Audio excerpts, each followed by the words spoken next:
Bon, bah du coup, vas-y Paulin, je te laisse te Ok, présenter ça marche. rapidement.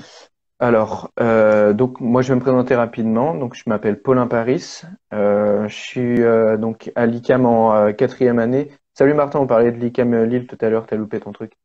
Je suis en quatrième année intégré, parcours intégré. Donc je commençais par dire pourquoi j'ai choisi l'ICAM. Donc moi à la fin de mes 3 années de lycée, j'étais globalement un peu perdu.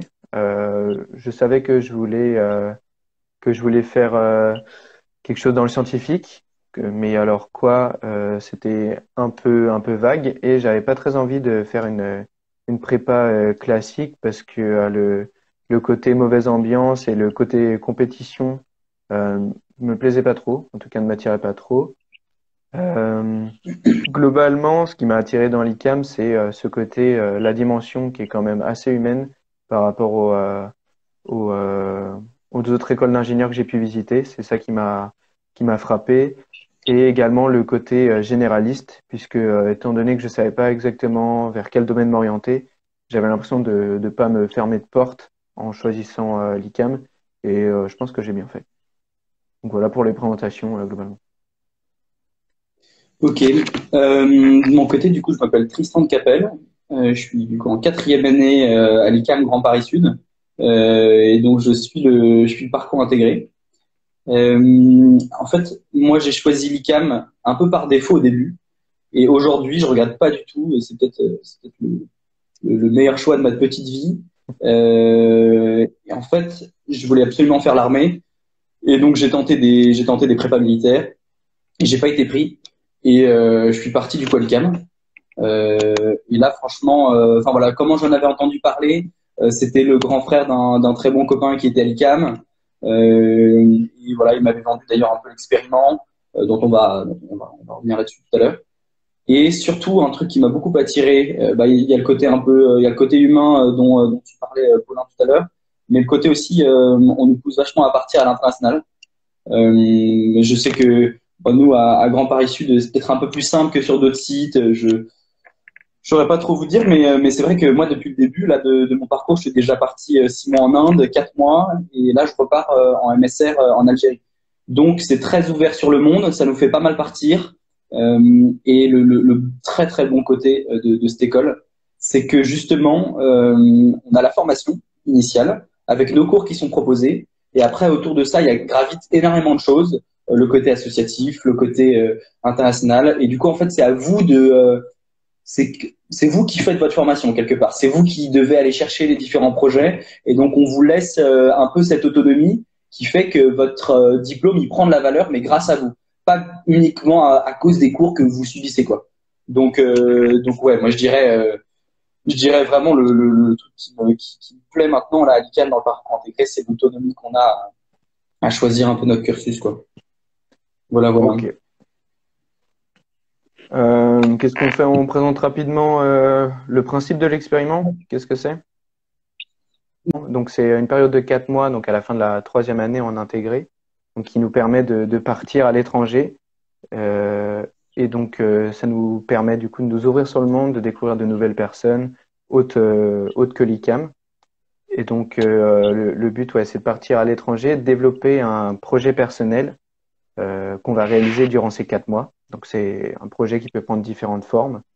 Donc, ça peut être très varié. C'est un projet qu'on monte sur une année entière, sur toute la troisième année. Donc, on est aussi suivi par l'ICAM, donc, ce qui nous permet voilà, d'avoir un projet sur mesure et de voilà, s'ouvrir sur le monde et de kiffer un peu aussi, quelque part.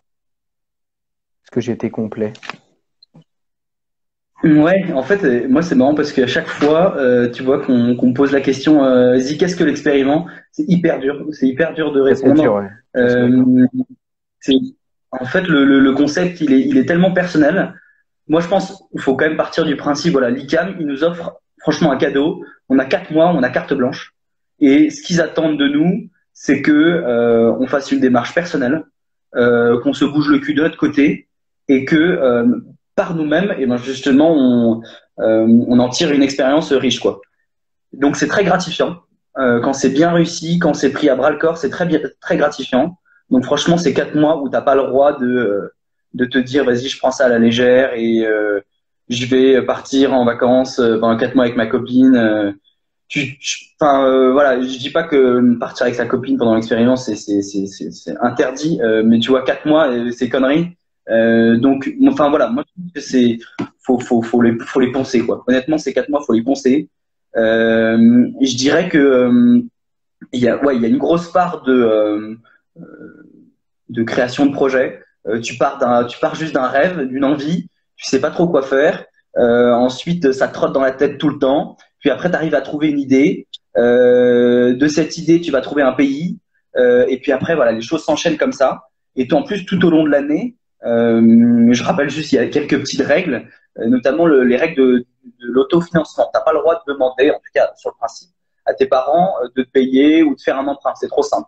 On te dit, bah voilà, bouge-toi, trouve un job. La troisième année, elle est faite pour ça. T'as un emploi du temps qui est moins lourd qu'en prépa. Donc, vas-y, trouve-moi un job. Et tu vois, de mon côté, moi, je suis parti bosser chez un maraîcher. Tous les matins, je me levais très tôt, je finissais un peu tard et tout. C'était un boulot fatigant, mais au moins, ça t'apprend la vie, quoi. Tu te rends compte que le matin, quand tu vas chercher tes fruits et tes légumes, bah, t'as des gars qui sont en train de faire l'étalage. Et puis après, tu gagnes ta vie. Et puis, tu te rends compte que le pain, ça se gagne. Et puis avec ce pain, enfin pardon, cet argent-là, tu arrives à t'acheter du matos. Et puis de fil en aiguille, voilà, tu arrives à la veille de ton projet. Et puis après, c'est parti. C'est parti. Pendant 4 mois, c'est plein de rencontres, des moments un peu plus compliqués, des moments incroyables. Et c'est hyper gratifiant, quoi. Franchement, ouais, c'est que du plus. Ouais. Voilà. D'ailleurs, on le Et, voit assez bien en général sur les personnes qui reviennent d'expériments. On a affaire à des évolutions qui sont assez spectaculaires hein, d'un point de vue humain, assez souvent. Donc ouais, le but c'est de voir ça comme une opportunité à vraiment pas louper. Il suffit de réfléchir. Salut Gilles. Il suffit de réfléchir à quand est-ce qu'on aura une nouvelle opportunité de partir 4 mois à l'étranger dans notre vie, alors que là on a 21 ans quand on le fait. En fait, ça se représente pas. Donc en général, c'est une évolution d'un point de vue humain, d'un point de vue de valeur, etc. Donc on va détailler ce que nous on a fait pour notre expériment. Donc vas-y, ouais. je te laisse embrayer là-dessus sur ce que tu as fait. Ouais, bon, du coup, voilà, on va dire un petit peu les grandes lignes de cet expériment. Et puis après, on en reviendra plus en détail. En plus, si vous avez des questions, c'est cool. Du coup, de mon côté, je suis parti de Toulon. Du coup, voilà, dès tout début juin, je suis parti sur un bateau avec 3 autres ICAM. Un ICAM de Grand Paris Sud et 2 ICAM de Lille. 2 ICAM de Lille qui avaient prévu d'aller jusqu'à Jérusalem avec une relique. Bon, finalement, ça s'est pas fait, mais donc voilà, on va dire, j'ai squatté sur leur bateau pendant un mois. Et donc, on est parti de Toulon. Ensuite, on a descendu, on a longé la Corse. On est allé jusqu'à Bonifacio. Ensuite, on a pointé sur Rome. Ensuite, Détroit de Messine. Et salut Clément. Détroit de Messine. Et ensuite, on a pointé sur la Grèce. Voilà. Donc ça a été un mois de traversée, très sympa. On aura vu des dauphins, on aura pêché du thon, on aura fait enfin voilà, on a visité des endroits incroyables. Donc c'était vraiment magique. Après, je saute du bateau, je décide de m'acheter un vélo. Je m'achète un vélo du coup à Patras, une ville, vous pouvez regarder sur la carte. Donc c'est au milieu, à l'ouest de la Grèce. Donc là, je m'achète mon vélo et c'est parti. Je vais jusqu'au Monténégro. Donc je traverse la moitié, toute la partie nord de la Grèce, toute l'Albanie dans la longueur, et puis j'arrive au Monténégro avec mon vélo. Donc là, c'est pareil, c'est un mois tout seul avec mon petit panneau solaire derrière, mes petits waks tous les soirs, à chaque fois au bord d'un lac. Et puis après, j'arrive au Monténégro. Là, c'était un peu la consécration de tout mon expériment. J'ai retrouvé un copain. Et en fait, on a construit un chalet. On a construit un chalet en bois. Du coup, en gros, le truc, c'est à peu près 30 mètres carrés. Et depuis toujours, enfin voilà, moi j'ai été scout et j'ai toujours fait, moi j'ai toujours bien aimé le travail du bois, la menuiserie, la charpenterie. Et donc on s'est posé pendant 2 mois au milieu de nulle part, complètement perdu. Et on a construit voilà ce chalet. Donc on a fait notre lati, on a fait notre plancher, tout ce qu'il faut. Et puis après on s'est fait des lits, puis une table, puis des chaises, puis un four pour faire des pizzas. Et après je suis rentré en France. Voilà. Donc voilà, c'était bateau, vélo, construction. Voilà, c'était hyper riche et j'ai pas eu le temps de m'ennuyer. À toi, Paulin. Ouais. On aurait peut-être pu se croiser au hasard. Ah Euh, ouais. donc moi, ce que j'ai décidé de faire, en fait, je suis parti donc avec simplement mon sac à dos. J'ai atterri à Zagreb en Croatie et j'avais pour objectif de rejoindre Athènes. Donc à terme à terme de mon expériment pour le dernier mois et passer mon dernier mois en Grèce. Donc j'avais un budget qui était limité. Donc tout au long de mon expériment, donc pour descendre jusqu'en Grèce, je me suis arrêté pour faire différents workaways. Donc ce que j'ai commencé par faire, c'est rejoindre la côte de Croatie. J'ai fait un workaway où j'ai participé à l'organisation d'un festival de musique. Je suis resté environ 3 semaines où j'ai rencontré totalement par hasard un ICAM Lille et en fait on s'est suivi pendant un mois et demi. Donc j'ai descendu toute la Croatie à la fois à pied, en faisant des treks et en bus et en faisant du stop jusqu'à du coup Dubrovnik où je me suis arrêté aussi de temps en temps pour voilà faire des treks, rencontrer des personnes et faire des petits workaways. Je suis descendu du coup jusqu'au Monténégro où là je suis allé dans un workaway paumé au milieu des montagnes dans une petite ferme. C'est quoi un workaway? Ouais, c'est vrai que j'ai pas précisé. Un workaway c'est comme le principe du woofing. Donc le principe c'est que c'est une plateforme workaway. Tu t'inscris et tu vas en fait chez des gens et tu travailles pour eux, tu leur rends service. En échange, ils te nourrissent et te logent, en gros. Donc ça peut prendre différentes formes en fonction des workaway que tu fais. Par exemple, moi à la ferme, je m'occupais du jardin, des animaux et on défrichait l'arrière de la forêt parce que c'était également un camping. Donc je faisais des comment de la machine, la tronçonneuse et des choses comme ça pour défricher le terrain. Donc voilà. Et donc par la suite, je suis descendu en passant par l'Albanie, donc toujours en bus et à pied.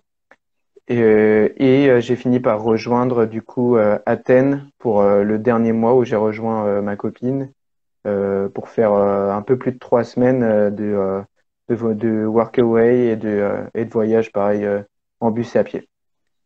Voilà, voilà les grandes lignes, en gros. Trop cool. Trop cool. Et t'as pas eu de problème majeur, tout s'est bien passé? De problèmes majeurs, non, j'ai eu des petites galères comme tout le monde, mais finalement, très honnêtement, c'est toujours les petites galères qui font les meilleurs souvenirs en fait. Donc Je suis d'accord. j'étais très content de le faire. Ok. Très très sympa.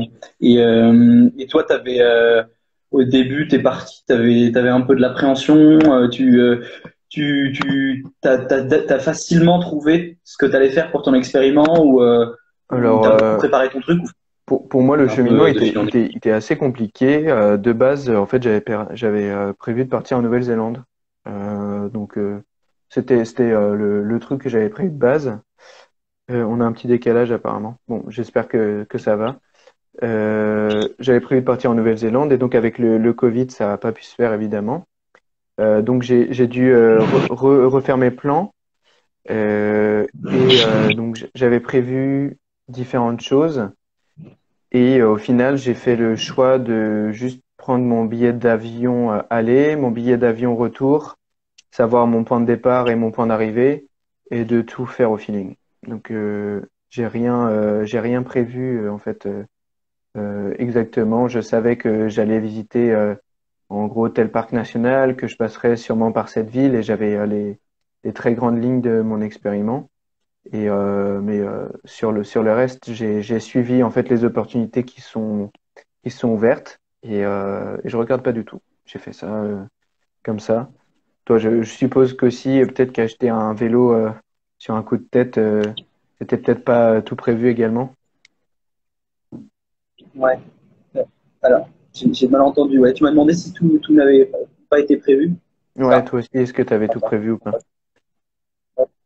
non, bah, globalement, l'expériment, on nous demande de préparer les choses pour, voilà, en termes de sécurité, d'avoir à peu près les grandes lignes, mais on nous demande surtout pas de, voilà, pour dire un peu aux autres, de savoir tel jour on dort à tel endroit, à tel jour on mange telle chose. Il y a aussi pas mal de place à l'imprévu, et c'est ce qui est sympa dans l'expériment. Tu vois, moi, la partie, en fait, la partie bateau, c'était un peu compliqué parce que nous, on n'avait pas du tout de vision sur le temps qu'on mettrait. Tu vois, on était là à se dire, mais attends, on est en Méditerranée, il peut y avoir énormément de temps comme très peu de temps. Et ça l'a fait, tu vois, pile un mois, donc gros coup de chance. Euh, le vélo, tu vois, je savais à peu près combien de kilomètres j'étais prêt à faire. Mais tu vois, j'avais rien préparé à part mon itinéraire. Je savais dans quel pays j'allais aller. Je savais pas où est-ce que j'allais acheter mon vélo. J'avais à peu près une idée du budget que j'avais foutu dans mon vélo, mais tu vois, pas grand-chose de plus, quoi. En fait, le seul truc qui s'anticipe, je trouve pas mal, c'est le matériel. Franchement, c'est le matériel au préalable. Ce que tu, ok, bah, t'anticipes, bon, bah, je dois avoir un sac de couchage, un panneau solaire, une batterie externe, un tapis de sol, et puis voilà, en gros, c'est la grosse part d'anticipation. Tu vois, et même pour te dire, le chalet, donc on a construit bah, du coup, avec Ferrol, un copain, on savait pas à quel endroit on allait faire ça, on savait pas si le bois était bien, on savait pas si c'était de la terre, si c'était très caillouteux, donc beaucoup d'imprévus. Et franchement, et c'est ce qui rend le truc, comme tu dis, plus beau, quoi. Donc on a été au niveau des différentes, enfin voilà, de la façon dont on voyait l'expériment. Est-ce qu'il fallait beaucoup prévoir la chose ou est-ce que justement il fallait montrer un peu, enfin voilà, faire valoir nos capacités d'adaptation. Et donc c'était plus la deuxième option et c'était ce qui rendait un peu plus charmant, voilà, l'expérience. Ouais, ouais, voilà. Paulin, Dis-moi. petite question que je te pose. À ton retour d'expériment, qu'est-ce que ça t'a apporté le truc? Est-ce que tu as eu des difficultés ouais, à comprendre ce que ça t'avait apporté ou pas du tout? Ça a été très limpide dès le début. Alors, ça m'a apporté pas mal de choses, je dirais. Pour moi, la difficulté, déjà, c'était de retourner en cours, de remettre du sens sur la formation que je suivais, pas dans le sens où j'aimais pas l'ICAM, mais plus dans le sens, est-ce que j'ai réellement envie de faire des grandes études ou un truc du genre. Moi, ça m'a apporté, c'est plus des certitudes dans les valeurs dans lesquelles j'avais envie de vraiment m'investir. J'ai fait pas mal du coup comment dire des trucs où on était tout seul et avec nos petits jardins on se débrouillait et ça nous suffisait. Donc l'écologie a pris quand même beaucoup plus de place dans mes valeurs. Et donc je sais maintenant que j'ai envie par exemple de avoir un vrai sens derrière mon métier d'ingénieur et donc de m'investir justement sûrement dans l'écologie. Donc c'est quand même un truc assez important puisque auparavant j'allais devenir ingénieur, mais alors dans quel domaine, dans quelles conditions et pourquoi, ça restait un peu mystérieux. Donc moi c'est ça ma principale valeur ajoutée, c'est d'avoir trouvé en fait un vrai sens à ma formation et aussi enfin avoir des valeurs beaucoup plus présentes et beaucoup plus marquées. Je sais pas ce que l'expériment t'a apporté réellement, mais voilà. Écoute, déjà moi j'ai trouvé qu'au début c'était pas facile de savoir ce que ça nous avait apporté parce que c'est à chaud, il y a plein de souvenirs, t'es dans le ressenti au début et puis après au fur et à mesure tu discutes avec les uns les autres, tu partages les expériences et c'est là que tu te rends compte un peu de ce que ça t'a apporté parce que plus tu le racontes, plus tu le mûris.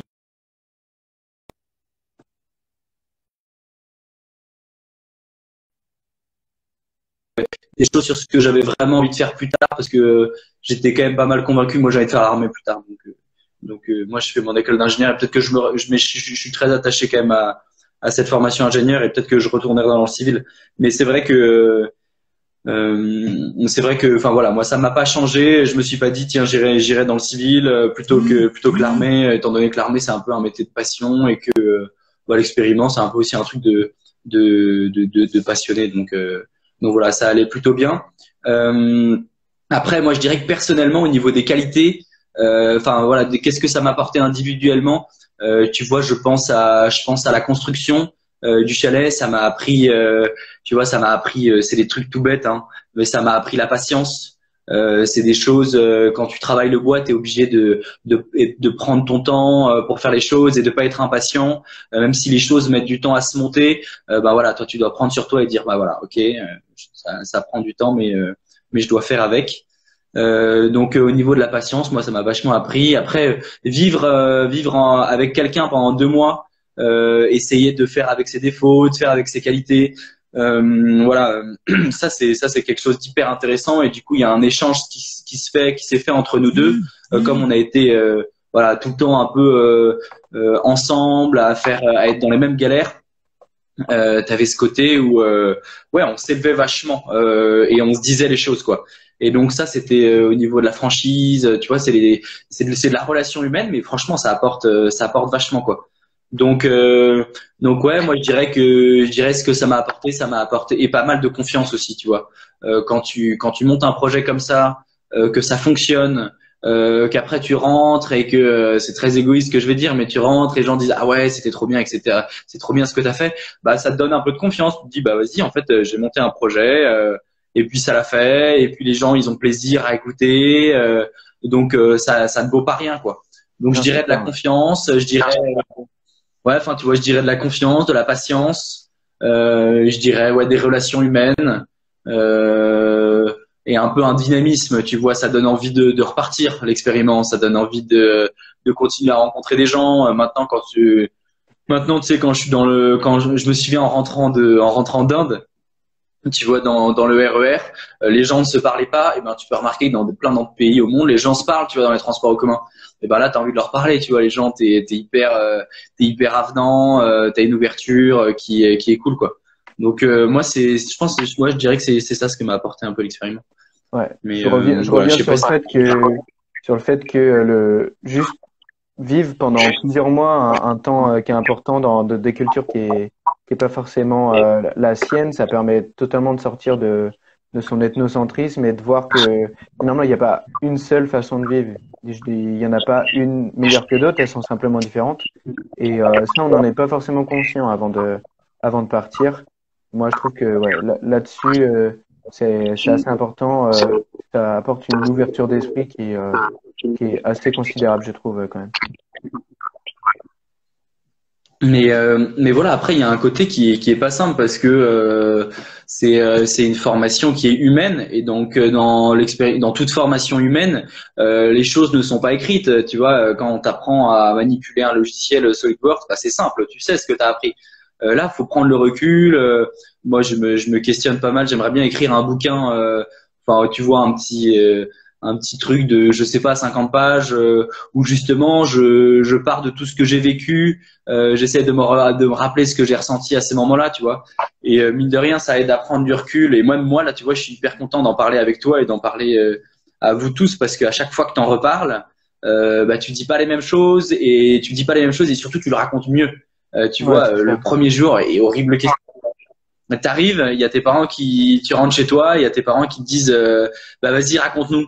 Et là, t'es là, mais Ouais, moi, j'ai qu'est-ce que je vais détesté bien pouvoir. ce moment-là, moi, j'ai détesté. Tu vois, Bah, t'as un.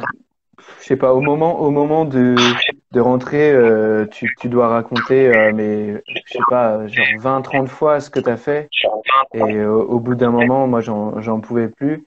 Et c'est vrai que, comme tu disais là, en reparler maintenant avec 6 mois de recul, c'est beaucoup plus plaisant et aussi quelque part beaucoup plus nostalgique. Ouais, ouais, non, carrément. Enfin voilà, mais c'est quand même, c'est une expérience de dingue et moi, si c'était à refaire, je le referai quoi, 100 fois. Tous les jours. Je sais pas s'il y en a je sais pas s'il y en a qui ont des questions. On peut passer à la phase question. Après, si vous voulez, en attendant les questions, on peut vous raconter des petites anecdotes marrantes. Je sais pas si Paulin t'en as. Moi, j'en ai quelques-unes qui peuvent. Voilà, on attendait les questions et puis après, s'il y a pas trop de questions, on s'arrêtera sur les anecdotes. Si t'es inspiré, vas-y, je te laisse commencer. Ok. Bon, je sais pas si cette vidéo. J'espère que la direction verra pas ça, mais anecdote un peu marrante et ça fait partie du voyage et c'est très sympa. On était, tu vois, à Rome et là, en gros, à chaque fois, tu rentres dans un port, tu poses ton bateau et puis en fait, il y a des douches, qui sont un peu plus loin.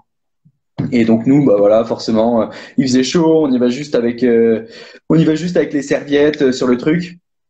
Et après, on était à poil en dessous. Et on revient de notre douche. Et là, forcément, gros malin, le pote qui était derrière moi, on était sur une place avec plein de monde des restos et tout. Et ben, me chope ma serviette, tu vois. Et du coup, je me retrouve nu, tu vois, devant plein de monde et tout. C'était un peu l'angoisse. Moi, ça me fait rire sur le coup. Je cours derrière. Lui était en skate, du coup, il est plus rapide que moi. Je cours. Et là, je me fais arrêter par la Guardia de Financia. Oh merde. Tu vois, la Guardia de Financia. Et là, le gars m'arrête et tout. Il dit, qu'est-ce que tu fous à poil? Il y a des enfants. Enfin bref. Et le gars commence, tu vois, à s'énerver, quoi. Et le pire, c'est que mon pote s'était barré 10, 15, 20 mètres devant et n'avait pas vu que je m'étais fait arrêter par ce gars-là. Et du coup, je suis obligé de courir un peu, de faire genre, j'écoute pas le gars de la Guardia de Financia et de dire, vas-y, ramène-toi, file-moi la serviette, je suis à poil et il y a les keufs qui sont en train de m'embêter, quoi. Bon, finalement, il revient et tout. Et là, pendant franchement une heure et demie, bon, je force un peu, mais tu vois, entre une demi-heure et une heure, pardon. Et là, le gars nous embête pour rien, tu vois. Il était là à vouloir nous emmener au commissariat parce que c'était volontaire et que soi-disant on avait voulu être tout nu devant tout le monde sur une place, etc. Bon, finalement, on s'en est bien sorti parce que du coup, le gars a appelé ses collègues et ils ont bien vu qu'on n'avait pas du tout fait exprès, tu vois, de faire chier le monde, quoi. On n'avait pas fait exprès de se mettre tout nu devant tout le monde. Donc voilà, petite anecdote marrante. Ça fait partie des aléas du voyage et du coup c'est d'autant plus sympa, quoi. Non, top. Et toi, Moi, ça a failli mal tourner quand même. ouais, honnêtement, ça a failli mal tourner, carrément. Moi, j'étais pas très. En anecdote marquante, je pense que je vais raconter ma rencontre avec le mec de l'ICAM Lille parce que c'est assez improbable quand même. Donc pour faire simple, en gros, j'arrive un mardi à Zagreb en Croatie et il se trouve que j'ai énormément de chance en termes de rencontre puisque le mardi où j'arrive, il y a un France-Allemagne à l'Euro de foot. Et donc, il y a toute la communauté française de Zagreb qui se retrouve sur la place centrale avec un grand écran parce que là, en Croatie, le foot, c'est la religion, quoi. Et en fait, je me retrouve à discuter avec plein de monde et en fait, je me marre vachement, je m'éclate. Et je discute au passage avec un mec avec qui je suis à côté, mais comme ça. Et on discute 5-10 minutes et bah après, je rentre à l'auberge de jeunesse où j'étais et je fais mon truc, etc. Et une semaine et quelques plus tard, j'ai rejoint la côte de la Croatie et donc je rejoins un workaway où le but c'était de préparer un festival de musique, mais c'est complètement paumé dans la montagne, au bord d'un lac, mais il n'y a rien. Donc j'ai galéré pour y arriver, pour me rendre là-bas. Et donc j'arrive là-bas et je vois ce mec-là. Et je lui ai parlé, je connais pas son nom, je lui ai parlé 2 minutes, quoi. Et donc, il me remet pas du tout au début. Et au final, il fait, ah, mais oui, c'est vrai. Et voilà. Et donc, on recommence à discuter. Comment tu t'appelles, machin, et tout. Tu fais quoi, et tout. Et je fais, bah, moi, je suis en école d'ingénieur et je suis parti là pendant 4 mois. Il fait, mais non, et tout. Moi aussi, je suis en école d'ingénieur. Et donc, là, on commence à se regarder Ouais, ça sent le plan. T'es de l'ICAM aussi. Donc là, on était mort de rire parce que on était vraiment, mais nulle part. Concrètement, il y avait Ouais, rien. Et c'est pile poil cet endroit qu'on avait choisi tous les deux.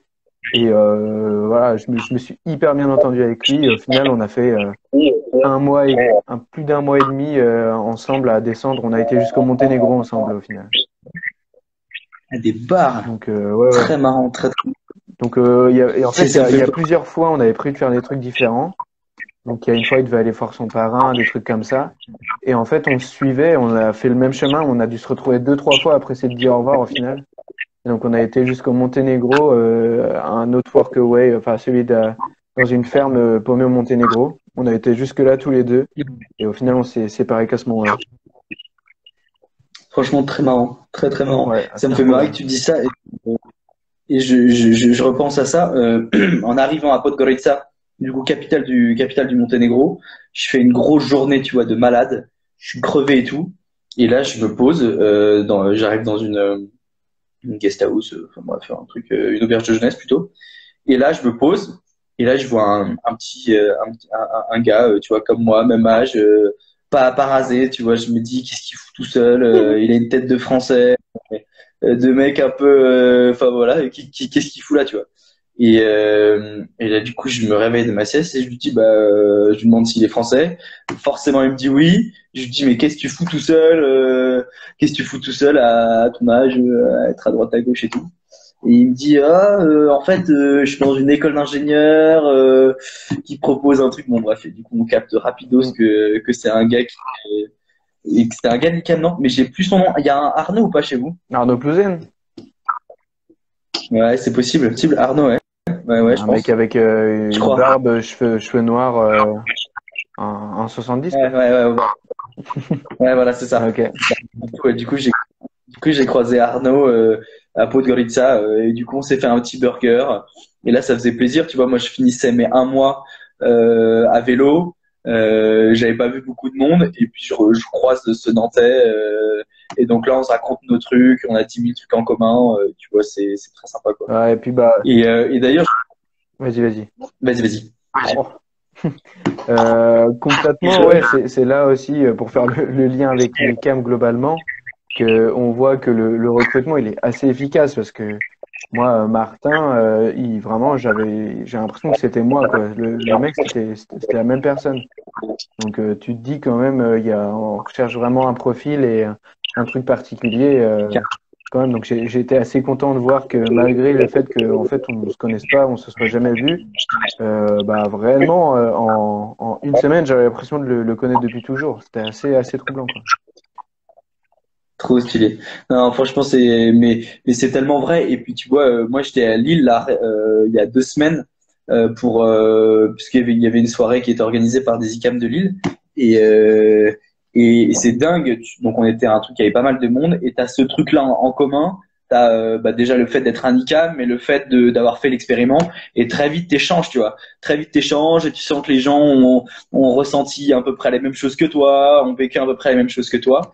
Et franchement, ça fait la diff, tu vois, sur des profils après en entreprise. C'est des mecs déjà qui ont pas peur qui ont pas peur tout court, tu vois, qui ont pas peur. Des gars qui plutôt innovants. Il y a pas mal de gars qui ont monté leur boîte et il y a beaucoup Ouais, d'ins. le projet création d'entreprise, etc. aussi.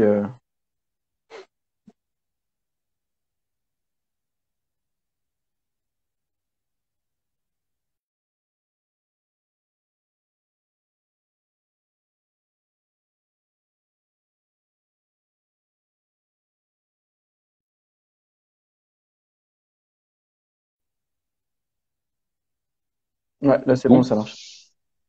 Ouais.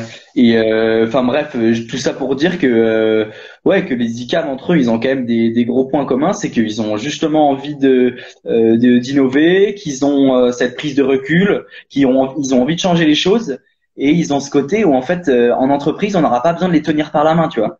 Parce que c'est des mecs qui ont cette confiance-là, qui ont cette expérience-là, et ça a le côté, c'est le côté franchement très valorisant quoi. et qu'il faut faire valoir sur les CV. Donc ceux qui se posent la question que vaut le diplôme ICAM, le diplôme ICAM il vaut bien plus qu'une formation académique, tu vois, bien plus que juste des crédits ECTS quoi. Il vaut une formation humaine, des amitiés de malades, une confiance de malade à travers tu vois tous les voyages que qu'on fait, le côté associatif. Donc ça envoie quoi. Franchement. Tu vois, moi, fier d'être un ICAM, hein. Je suis Ouais, pas chauvin et on m'a pas payé je suis pour dire. assez content aussi. Je suis assez satisfait de ce choix Franchement, qui, au début, effectivement, n'était pas fait totalement en connaissance de cause, mais effectivement, ouais, il y a tout ce côté formation humaine et prise d'initiative, confiance en soi, qui fait qu'au final, je pense qu'on a une vraie plus-value en entreprise derrière.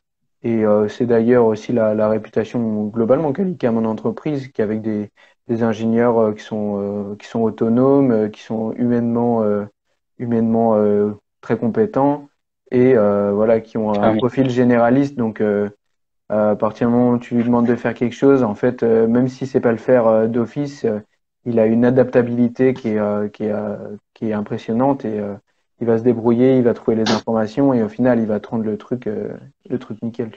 Tu Ouais, carrément. Enfin voilà, mais bref, que de belles choses quoi, vois. cet expériment. Belles choses. Ouais, c'est clair. Je sais pas s'il y en a qui ont des questions à cause de mon problème. Là, on a perdu un peu de monde, mais s'il y a des questions qui arrivent, tant mieux. Sinon tant Bon, pis. ouais. Hein, on va pas faire plus d'une heure.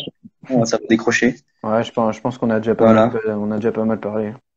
Ouais, carrément. Bon, en tout cas, c'était très intéressant. Ouais, un Et puis plaisir. moi, Paulin, c'était la première fois. Donc, Yes. voilà, bah, peut-être qu'on se croisera le 25 au forum. Ouais, bah Et écoute, très très probablement, écoute. voilà, ok. Bon, bah, on va Ok. clôturer ça. Et Yep. puis, à très vite, Bah hein. ciao. Salut. Ouais, ciao. Salut.